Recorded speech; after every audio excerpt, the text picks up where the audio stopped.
Magandang araw po sa ating lahat. Ako po ang inyong lingkod, Anthony Chua Dahili. For today's video, ang pag-uusapan po natin ay maaari bang magpahayag ng pagtutol sa gagawing paghirang ng mga miyembro ng lupon ang sinuman sa barangay.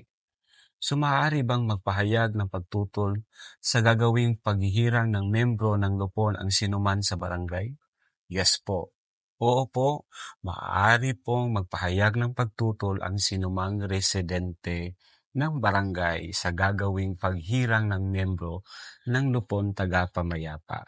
Ayon po sa Section 399 ng Local Government Code of 1991, Republic Act No. 7160, bahagi po ng pagproseso ng pagpili ng miyembro ng lupon ay ang pagbibigay ng pagkakataon sa mga residente na magbigay ng puna o pagtutol sa mga nominado.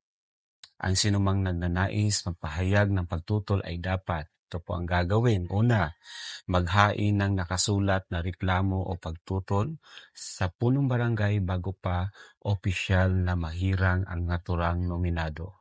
Pangalawa, ilahad ang dahilan ng kanilang pagtutol tulad ng kakulangan sa kwalifikasyon, kawalan ng kredibilidad o iba pang makatuwirang dahilan.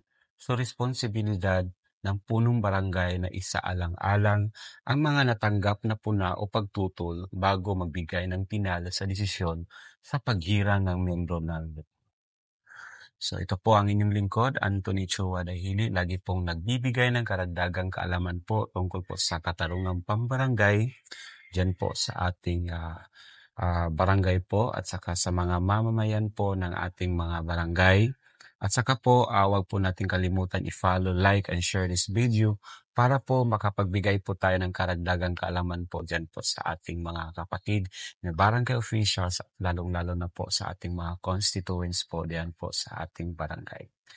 Once again, I am Anthony Chua Dahili and maraming salamat po at magandang araw po sa ating lahat.